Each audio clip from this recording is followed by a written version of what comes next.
Баршаңызға сәлем. Бүгін сіздермен өте дәмді, жұмсақ, оңай дайындалатын және санаулы ғана құрамды қажет ететін рецептімен бөліскім келеді.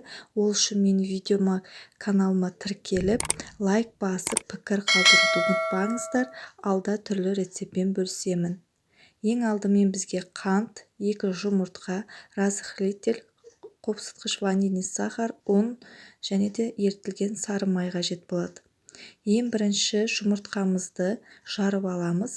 2 жұмыртқа қажет болады. Бұл жұмыртқамызды венчиктің көмегімен жақсылап араластырып аламыз да үстіне кесеге толтырмай қантымызды салып жақсылап араластырып аламыз. Қантымызды 2-3 минуттай араластырғанымыз жөн. Қантымызды араластырғаннан кейін ванильный сахарды қосып тағы да бір араластырып аламыз. Барлық қоспаның құрамын описанияға қалдырып кетіп, сол жерден көріп, менімен бірге жасап көрсеңіздер болады. Келесі сары майымызды қолданамыз. Ерітілген сары май. Бұл сары май 82%-ті қолдандым. Өте дәмді әрі жұмсақ болып пісіп шығатын болады.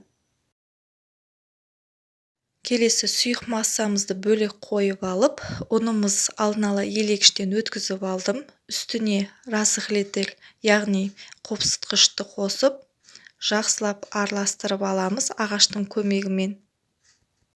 Видео ұнап жатса лайк басып, пікір қалдыруды ұмытпаңыздар. Және де ютубыма кіріп, көптеген рецепттер және жеңіл рецептпен бөлісіп отырамын. Кіріп көрсеңіздер болады. Сұйық массамызға ұнды аз-аздан сала отырып, венчиктің көмегімен жақсылап араластырып аламыз.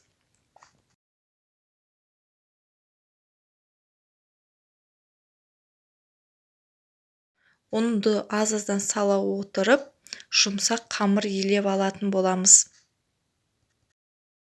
Венчигімізді алғаннан кейін қолдың көмегімен жақсылап қамыр елеп алатын боламыз. Жұмсақ қамыр шығады. Көріп тұрғандарыңызда мінекей жұмсақ қамыр еленіп жатыр. Және де осылай дәл видеодағыдай ұн себе отырып, қамырымызды елеп аламыз. Қамырымызды салафанға салып, 15 минутқа тындырып, тоңазытқышқа қойып қоямыз. Морозилкаға қойып қоймаңыздар. Холодильникқа мінекей 15 минутымыз өтті.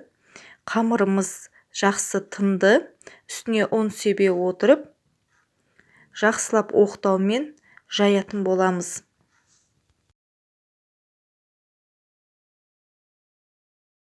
Қамырымызды өте жұқада емес, 3 мм-дей жаятын боламыз. Топ-томалақ қып, дәл видеодағыдай жайғаннан кейін стаканның көмегімен, осылай мен үйдегі осылай стаканның көмегімен осылай жасап, не болмаса формаларыңыз болса, формамен кесіп алсаңыздар болады.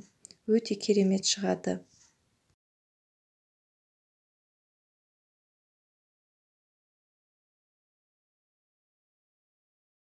Печеньяларымызды домалақтап кесіп алғаннан кейін, қалған бөліктерін алып, формамызды майлап аламыз да, алдын ала.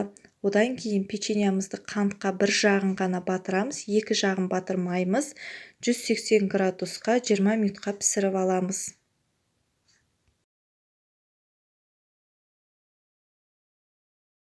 Печеньяларымыз дайын болды. 20 минутта пісіп шықты. Печеньялар үгітілмелі болып шығады.